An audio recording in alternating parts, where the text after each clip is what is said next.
how to be confident in high ticket closing / remote closing. Now, I'm sure you've heard that one of the very most important things in sales is just honestly being confident, being an unbridled level of confidence. Make sure no one can ever throw you off your guard, and you always have a lot of conviction and simply put what you're saying. This conviction can be in yourself, this conviction can be in your product, this conviction can be in the company, or this conviction can honestly just be in kind of any attribute that you need it to be in for what it is exactly that you're selling, to be able to kind of exude that confidence and be able to transfer it to the other person to make them confident enough to buy what it is that you're selling. A lot of people will talk about how to transfer that confidence to someone else to be able to make them comfortable enough to be able to buy something on a Zoom call, phone call, whatever it is, wherever you're selling it. But not a lot of people explicitly talk about how to build that confidence other than just be confident. So I felt like I would make this video, go ahead, plug some examples, and show you guys what it actually means to be confident and some stories of how to get confident. I'm also going to walk you through my own process for how I was able to build up confidence starting back in 2019 as a sales representative. Not really necessarily knowing all what I was doing and slowly but surely falling on my face enough times to be able to stand up and feel confident and be able to sell proficiently at a high level. So, going back in time, 2019, started as a sales representative closing for someone or different business owners in the sales agency that we started to develop. And I gotta be completely honest with you, like right off the bat, like I was just not confident at all. While I was always kind of the class clown, very confident, even as a small child, I was like talking to adults as if I was an adult, which got me in trouble sometimes, but also got a lot of nods in the direction of my father for being able to raise me that way. But with that being said, I was always kind of the extroverted, outgoing type. So you'd think for me, I'd naturally be really good at sales, right? Well, the thing is, you're wrong, because for me, I was fairly uncomfortable when I first started out. And it's for a reason that you might not suspect. For me personally, prior to that, my only work experiences had been guest relations at Topgolf and also a lifeguard at a water park. And during neither of those job periods did I ever have to explicitly ask someone for money. And so when I started initially getting on these calls past like appointment setting, and I'm having these calls with people, I just honestly kind of like blew out my huggies anytime that I had to like actually ask them for payment, for lack of better words.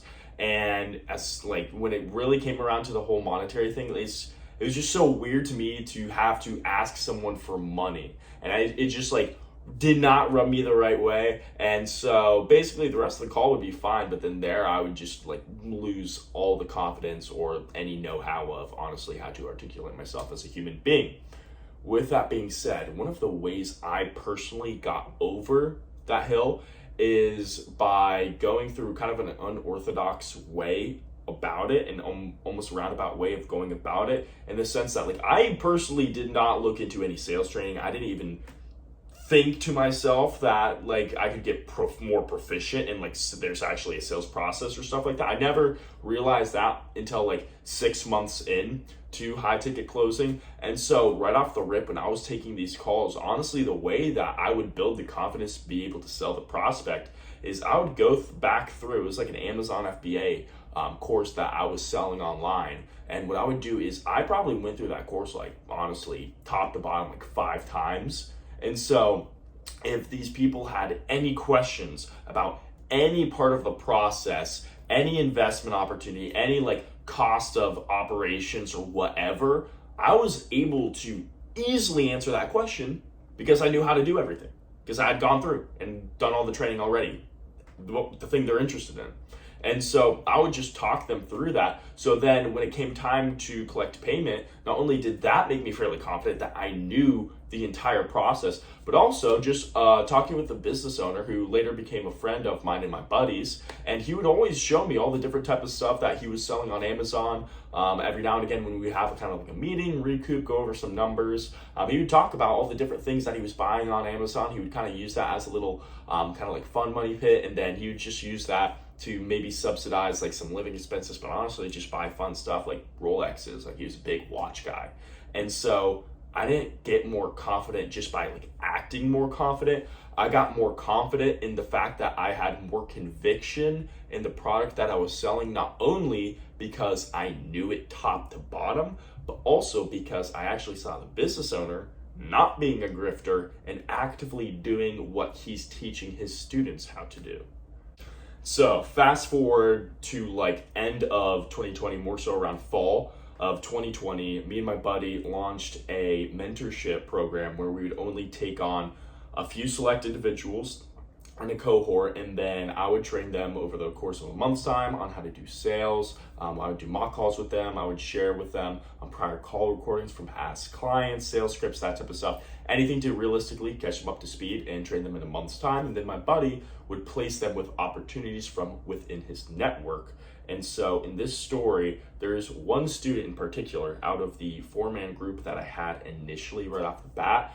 And he was, we'll just call him Steve for right now. But Steve was a very knowledgeable person and very good at what he was doing. And he was very interested in learning sales and becoming more confident.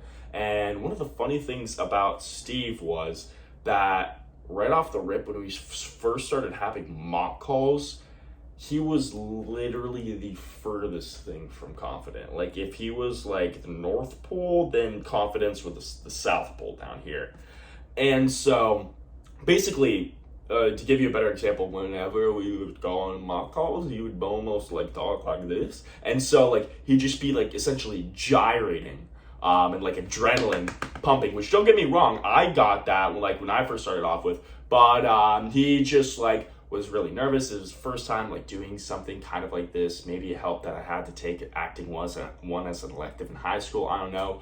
But basically not confident at all. And so eventually one day when we're on mock calls, he started like doing this like a little bit over the top, like kind of Jordan Belfort stuff, and like just trying to be salesy, trying to be confident. And so I literally said, Steve, bro, stop for a second. And then I said, you're not a salesman. And he obviously seemed disheartened, and all the other guys are like, what's going on? And yeah, it probably made me look like a little bit of a, you know what? However, I followed it up with cordially, I said, that doesn't mean that you can't close. And so I basically went over with him, the logic with the fact that he was doing mock calls for something that he already works on right now. He was doing SEO and web brand, like building websites and managing them and like all the different pages and stuff for a digital marketing agency, and he knew that like the back of his hand, and he would talk to me about it when we would do like checkup calls and things of that nature about all the different cool stuff he's doing. And so I was like, dude, literally you're trying so hard to be a salesman when that's just literally not what you are. You need to just talk to these people, much so like I did with going through all the course material and everything. I was like, you need to talk to them and show that you're an expert in what it is that you do. They're already talking with you because they believe you're an expert in what you do. If they didn't, they wouldn't even be on the call in the first place. You already have their attention. You have what they want.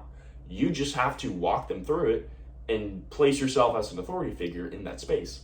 And obviously not include too many details to the point where they kind of don't understand what's going on anymore. And so with that being said, after that talk, probably a week after that, I saw a immediate change. And at the very end of it, if I had to guess out of like all my students lined up, like I was like a high school teacher and like the senior class was graduating, and I saw like the bad kids in the back, the good kids in the front, and then like, you know, that one smarty pants or whatever. That's the kid who I would think, like the valedictorian, that was the guy that I would have personally guessed would have been the most successful, purely just because he was smooth as butter by the end of it, because he got out of his own head. He was already an expert in what he did. And so he simply put had to stop using his head and overthinking it and just walk them through it. And just realize like, dude, this is a normal conversation. Like we're both people, granted, you're on the other side of that screen and I'm over here in my apartment and like we're not next to each other, but you're still a person. I'm talking to you as if you're a person. Just talk to them as if they're a person, like, you know, a human being, and just show that you know what you're talking about. And he did that, and he went on to live happily ever after on an opportunity that he got placed on. Lastly, one thing that I want to touch on is a very, very important concept in the online money making marketplace, or just honestly in business in general, or honestly realistically in life. This can be extrapolated in any sense, and that is the principle of volume. One thing that also helped me a lot when I was working in a sales agency, when I was first working with these different clientele, we would go get some clientele, lose some clientele, shed some clientele as we scaled up and up and up. We're making more and more money. We needed high ticket offers to be able to make more money.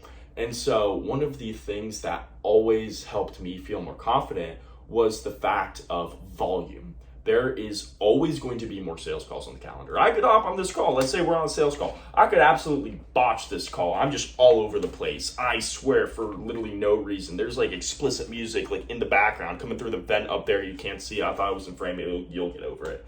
Anyways, I could absolutely botch a call. And then after that, I have another call on the calendar. And so I have another opportunity to make money. I knew in my head that if I were to mess up a call, I could say, yeah, I'm going to be honest, I screwed that one up. And I can feel confident enough to admit that. I can tell my buddy who I was running it with that, hey, dude, I'm going to be honest, like I just wasn't on at that call. He's not going to get all fussy with me. He's going to maybe say, like, you just simply need to be better. But past that, maybe the business owner is a little upset, but it's A, kind of a pain in the neck to replace you, and B, you've already probably made them so much money that they're not going to care about like one mistake. And if worse comes to worse, they let you go, you have many more opportunities that you can go. One of the great things about high ticket sales is you're not tied down to like selling one product or selling one service or whatever. You can literally go and sell anything. So I'm always going to have more calls. I'm always going to have more leads. I'm always going to have more business owners to service. And with more volume, you simply will make more money. However, there is a tipping point with like the cost of return of energy spent where you do have to get better. You do have to either sharpen your sword, get sales training, whatever, to be able to make more money based off a smaller amount of leads, which is also going to be a smaller amount of time for you. So basically then how much you would make perceivably hourly or monthly is going to go up, but you're going to be doing less work. And be confident. If this video has helped you out and helped you be more confident, make sure to drop a like because pretty please. And then also go and check the free sales guide out in the description. Walks you through everything for high ticket sales, helps you figure out if it's a business model you want to go after. If you want to learn more about things that aren't in there or get like high level mentorship and placement and want to inquire about those or ask me about different ones, I'm fairly tapped into the space. Make sure to send me a DM. I'll do my best to get back to you and be able to help you out with questions that aren't answered in the free sales guide. I hope you all have a great rest of your day.